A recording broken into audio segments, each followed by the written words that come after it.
Caros amigos do Bem-Aja, boa tarde, boa noite, bom dia. Não sei de onde estás a acompanhar esta, esta locução e gostaria desde já, aqueles que não estão ainda inscritos aqui no canal, se é pela primeira vez, inscreva-te no canal e acompanha todas as publicações que aqui temos feito. Muitas são as situações, muitos factos, muitos acontecimentos em Angola, do anúncio, digamos, explorativo da visita do presidente americano em Angola. Muito antes disso, a promulgação no Diário da República sobre a divisão administrativa, político-administrativa do país, que desconfigurou Angola. Angola tem outra configuração. Os problemas internos do partido político MPLA, ameaças portanto, anúncios sobre possíveis tentativas de assassinato ao líder do maior partido da oposição, direitos humanos violados, dia 15 de setembro, comemoração das Nações Unidas para a democracia ao nível mundial. Portanto, muitos são os factos, sem esquecermos aquelas que são as crónicas sociais, nas esquadras da Polícia Nacional. Continua a se verificar várias violações dos direitos do cidadão. O cidadão vai à busca de socorro, vai à busca de apoio, de proteção. A polícia, ao contrário, em vez de proteger, a polícia destrói mentalmente, destrói espiritualmente a vida de cidadãos. Entre outras situações que não deviam acontecer. Militares que não devem sair dos quartéis e irem fazer ações de ameaça a cidadãos civis em condomínios. Portanto, este é minimamente um quadro que representa aquele que é o nosso país. Mas começando dos temas mais fogosos, a possível visita do presidente americano em Angola, que de facto não suscita assim grande apetite. Primeiro, Joe Biden está no fim do seu mandato, independentemente da sua idade, o presidente dos Estados Unidos, mas pelo facto dele estar já no fim do seu mandato, não cria nenhum grande impacto, porque o presidente que vai, portanto, sucedê-lo, pode mudar a linha estratégica, a linha política para com Angola, para com a África, e nada cria grande apetite. E tem-se notado, de facto, o único presidente que visitou a África, não necessariamente no fim do mandato, mas no meado do seu mandato, e valeu a pena, foi o Barack Obama. Mas a história nos mostra que todos os presidentes americanos visitam a África sempre no final dos seus consulados, que é muito triste, e nós africanos devemos começar a manifestar o nosso sentimento de repulsa, porque é uma ofensa às nossas democracias, é uma ofensa aos nossos povos. E nós, africanos, devemos ganhar consciência de que devemos nos impor nesta era em que estamos. Devemos nos impor no planeta Terra, porque somos também residentes neste planeta, somos pertencentes a este planeta, e o nosso continente, de facto, tem dado muito de graça a todos aqueles que hoje são povos e continentes muito mais avançados do que nós, em termos de tecnologia e entre outros aspectos. Bom, É uma responsabilidade de nossos africanos darmos um sinal de descontinuidade e exigirmos uma mudança no relacionamento da África e o resto do mundo. Não importa se é América do Sul, se é Ásia, Europa, América do Norte, não importa quem for, é necessário romper com a hegemonia dos outros povos sobre a África. Temos que romper com a continuidade, tem que haver descontinuidade e o africano tem que ter coragem. É triste ver, mais uma vez, a China que convida os chefes de Estado africanos que vão lá e ficam. Quer dizer, é como se os outros é que devem pensar por nós, devem decidir por nós. Esta é a velha guarda, esta é a velha política. A nova geração, os políticos novos, porque essa mensagem não é para os mais velhos, não é para os nossos anciãos. Jogaram a parte deles, fizeram a parte deles. É necessário que a nova juventude, a nova leadership que está aí a surgir, a classe jovem que está aí a surgir, está à espreita, deve já definir uma estratégia para daqui a 100 anos, qual será o posicionamento de África para com o resto do mundo. Isto é possível, é necessário, é imperioso. O presidente Biden em Angola, será que virá? Sim. Existem probabilidades que virá, mas a que preço? A que preço o presidente americano virá? A passagem dele por Angola, de facto, é mais para prestigiar o nome do nosso país. É uma propaganda,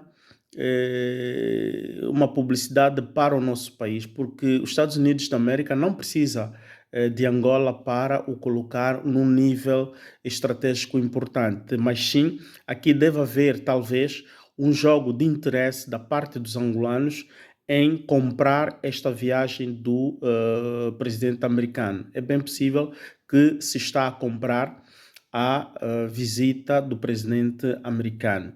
Basta observarmos de como estão a se movimentar, não está claro o que é que o presidente americano vai fazer em Angola, qual é o assunto, se é só pelo corredor de Lobito, é muita mexeria, é muita pequenice. O presidente americano não vai sair da sua casa oval para vir em Angola para impulsionar o corredor de Lobito, a não ser que por detrás existam interesses ingentes que por agora muitos não estão a dar conta do recado, mas existe toda uma gigantesca um gigantesco retorno para o interesse americano. Se for para isto, sim, o presidente americano pode vir, não deve adiar para o sucessor, deve vir e, digamos assim, marcar já o capote e quem vier vai continuar a política, porque os americanos trabalham desta forma. O embaixador americano fez a sua parte, eu sempre digo e disse na live que tivemos, enquanto político, enquanto diplomata, saiu a ganhar. Podemos criticá-lo, dizer o que nós quisermos, ele também já está no fim do seu mandato.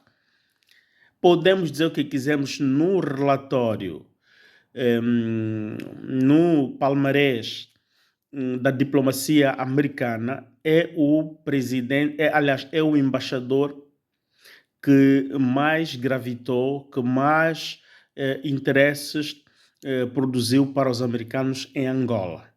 Agora, o que é que Angola ganhou com isto? Cada um de vocês possa responder.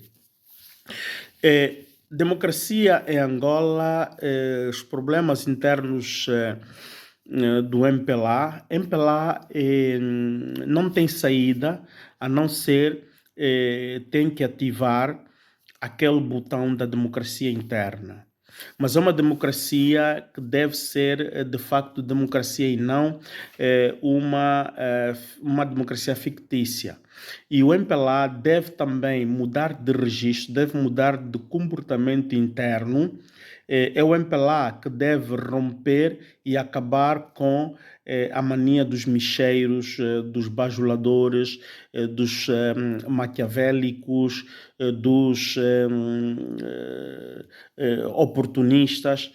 É dentro do MPLA que tudo isto acontece, depois contamina o resto do país. O MPLA tem uma cultura e esta cultura estendeu-se a todo o país. O MPLA continua a ser um partido importante para Angola. E para não dizer que é o partido mais importante em Angola, não há sombra de dúvida. O porquê que é o partido mais importante? Por mais que ela esteja numa situação de desnamoro, numa situação de despaixão, numa condição, num estado de repulsa, de negação por parte da maioria dos angolanos, mas por ser detentor do poder, por ser o forjador da situação atual do país, e é ela que pode mudar o jogo, o percurso da história de Angola, então o MPLA continua a ser o partido mais importante. Queiramos não.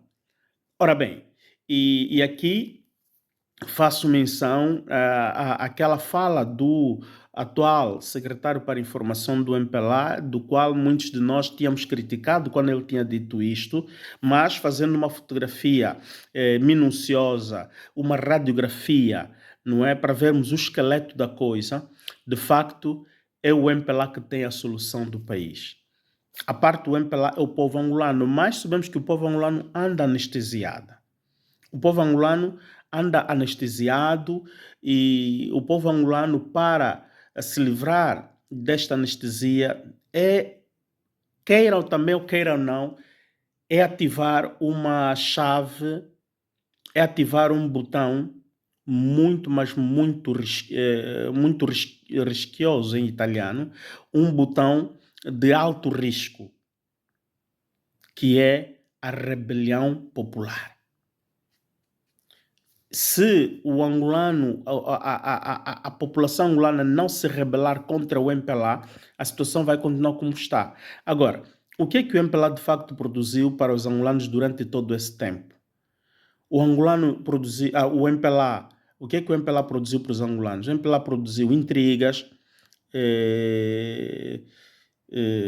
divisões, inimizades, rancor, pobreza de espírito, pobreza material, falta de prosperidade, falta de desenvolvimento. Angola não é um país desenvolvido. Angola não desenvolveu patavina nenhuma. Possamos querer nos comparar com tantos outros países africanos? Não. Luanda impressiona. A imagem que Luanda muitas das vezes apresenta com essas skylines que foram construídas nos últimos 20 anos, impressiona. Faz a fotografia, é aquilo, mas vamos na estrutura do país, na estrutura e na prestação de serviços. É verdade que Angola, sim, administrativamente, organizativamente, está melhor que certos países africanos. Não podemos comparar uma Angola a um Togo, não podemos comparar Angola com um Benin, não é? Mas os países que Angola deve competir com elas, nós estamos muito longe, não podemos comparar com um Senegal, não podemos comparar com um Marrocos, não podemos comparar com o Egito, com a Tanzânia, não podemos nos comparar organizativamente com Ruanda, não podemos nos comparar com a Namíbia, com a África do Sul, com Botsuana, com Quênia, Etiópia. Em alguns desses países tem pobreza, mas existem aí certos indicadores e parâmetros que nós não podemos abrir boca perante essas nações. O próprio Cabo Verde está melhor organizado que Angola. Um Cabo Verde que não tem todos esses recursos que Angola tem, Cabo Verde que não tem população que Angola tem, Cabo Verde que não tem o número de quadros que Angola tem, mas Cabo Verde é muito mais organizado, é um país muito mais disciplinado que o nosso em termos de prestar serviços à sua população. Angola muito tem que fazer ainda. Tudo isto é culpa de quem? É do MPLA. Outra observação que o MPLA afundou o país nas 2 últimas 3 semanas, 4 semanas, é a aprovação, a passagem da lei da nova divisão administrativa política do território. O nosso território ganha uma nova configuração, uma nova delimitação de municípios, as províncias ganham uma nova configuração. Províncias há que mudaram das suas capitais. A delimitação do perímetro territorial mudou. Agora vai ser necessário atualizar toda a burocracia, toda a administração do território. E isto vai implicar automaticamente na desconfiguração das mentes dos angolanos. Os angolanos agora vão ter que reformular as suas mentes. Isto é muito grave. Isto toca até na psicologia, na psicose, na organização, não é?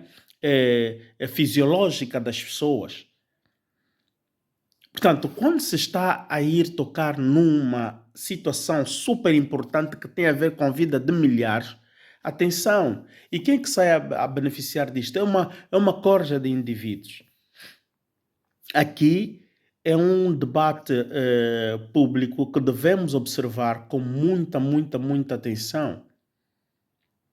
Esta desconfiguração, essa nova configuração do território nacional vai dificultar até o processo das autarquias, queiram ou não queiram. Perdão, e aqui quem tira a vantagem disso tudo é o próprio MPLA, porque o MPLA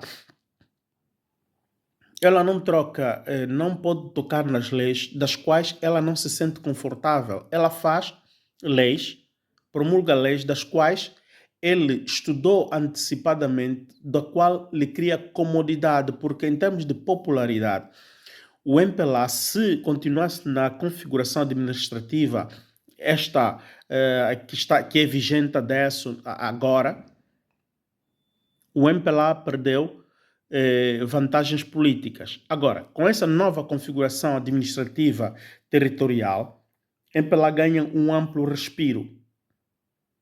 MPLA ganha uma larga vantagem em termos de mobilidade, em termos de ação, porque ele é quem consegue interpretar, porque ele fez seminários internos, seminários a portas fechadas, entre eles já tinham a configuração do novo país.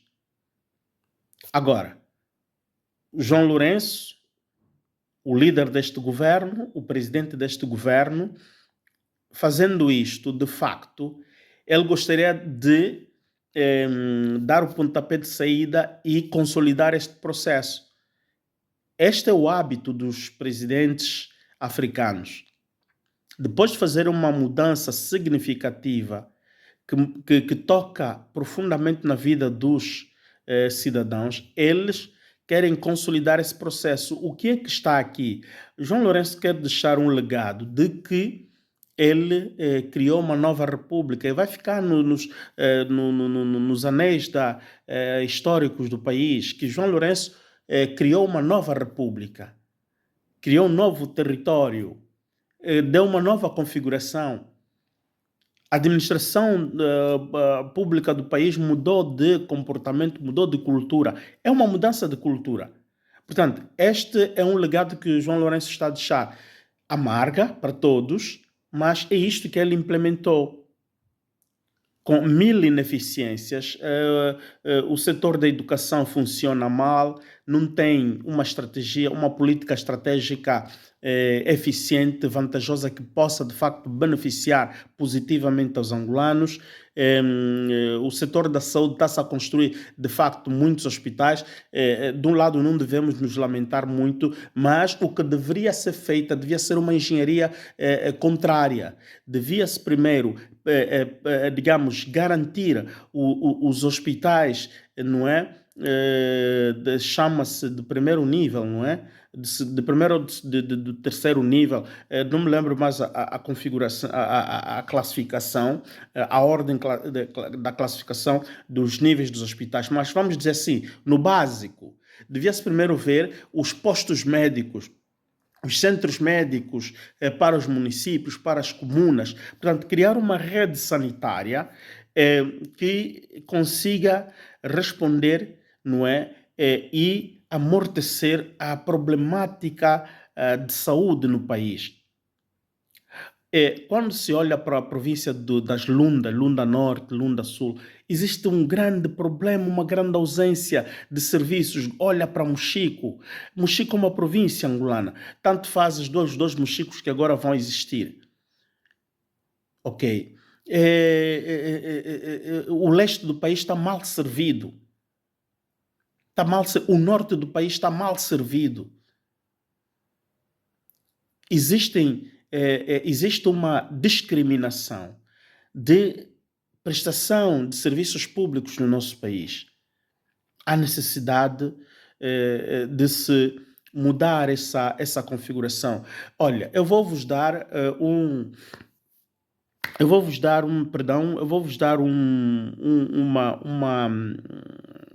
uns tópicos aqui, pistas de como vocês podem medir o nível de desenvolvimento do nosso país e os outros países da região, sem necessariamente irmos buscar os dados científicos publicados em conferências e por aí fora. Porque até há muitos dados que se publicam nessas conferências que os governos se encontram, muitas das vezes é mera propaganda, que não corresponde de facto com a realidade no terreno.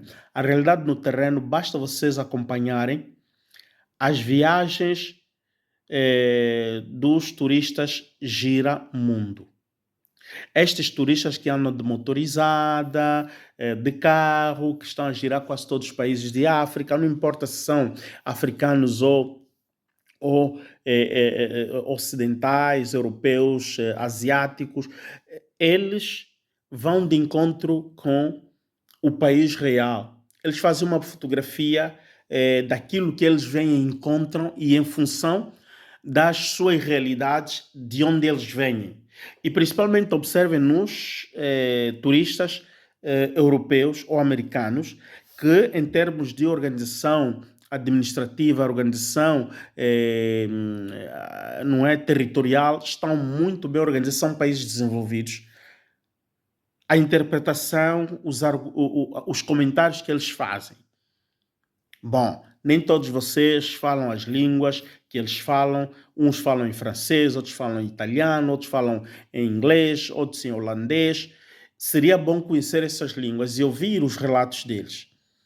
Eu já ouvi um casal italiano que passou por Angola, os relatos deles, e que eles não insultaram o nosso país. Vi uma holandesa que falava em inglês, vi uma nigeriana e vi um casal francês, já falei. Portanto, observem no que eles dizem, as fotografias que eles fazem e depois localizem-se.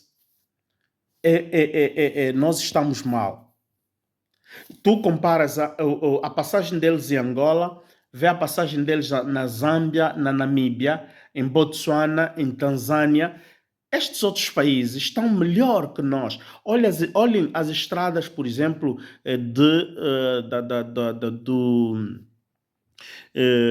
do Congo-Brazzaville.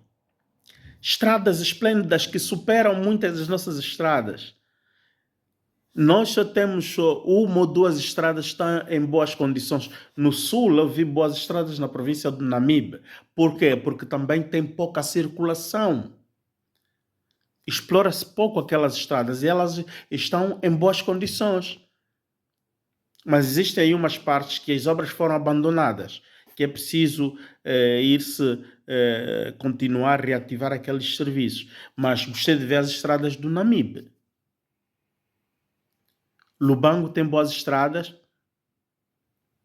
Mochico, os turistas têm dificuldades de fazer o Ambo, Lubango, não é? Huila, Bié, Mochico. Têm dificuldades porque as estradas não são lá muito perfeitas.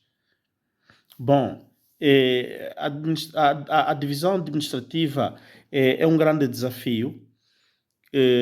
Não era necessário isto. Aumento de municípios é dificultar a distribuição da riqueza.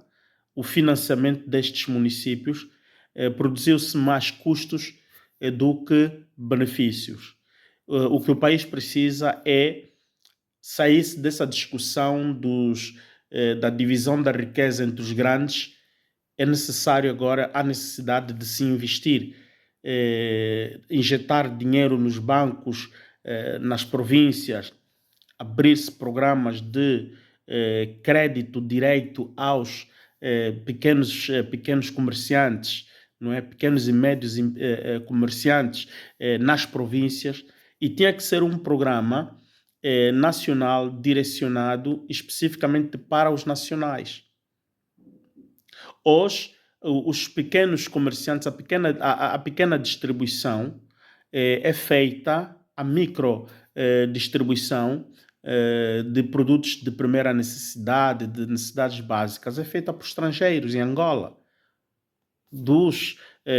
Entre os eritreus, etíopes, os mauritânios, senegaleses, nigerianos, malianos, burkinabes, beninenses, guineenses, são estes que têm vindo a ocupar-se da microdistribuição de produtos de primeira necessidade e principalmente os produtos importados, né? Agora, é necessário olhar-se para a economia nacional, a produção nacional, criar-se, reforçar o tecido de produção nacional. Os nossos empresários agrícolas, não é? Os nossos pequenos fazendeiros, os nossos pequenos agricultores, os nossos médio agricultores, devemos fortalecer este. É inútil irmos irmos importar fazendeiros estrangeiros para virem investir no nosso país. É inútil. É pura e simplesmente porque conhecimento nós temos, ciência temos muitos agrônomos formados, temos um instituto de agronomia excelente do AMBO. É preciso pura e simplesmente revitalizar, e temos muitos fazendeiros com grande experiência. Basta criar-se programas de seminários, que estes grandes fazendeiros venham dar seminários. Estes seminários têm que servir como se fossem ocasiões de investigação científica, um confronto científico para captar estes conhecimentos e catalogar estes conhecimentos. Portanto, há muita coisa que se deve fazer, se pode fazer no país, e sermos um país próspero daqui 15, 20 anos. Agora, a minha geração deve, de facto, romper com a continuidade. Devemos dar um choque na cultura existente. Devemos, portanto, relançar um novo país. Devemos relançar um novo país. A minha geração deve relançar um novo país. Devemos estabelecer estratégias, programas para prepararmos as gerações vindouras.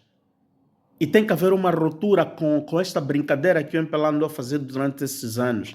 O MPLA, pura e simplesmente, governou para si, para os seus militantes e para facilitar a sua casta. Esta é a realidade do país. Bom, entre outros temas que poderiam ser ditos aqui, já não tenho muito tempo. Quero agradecer a você que acompanhou, mas voltaremos a trazer outras reflexões aqui no nosso programa.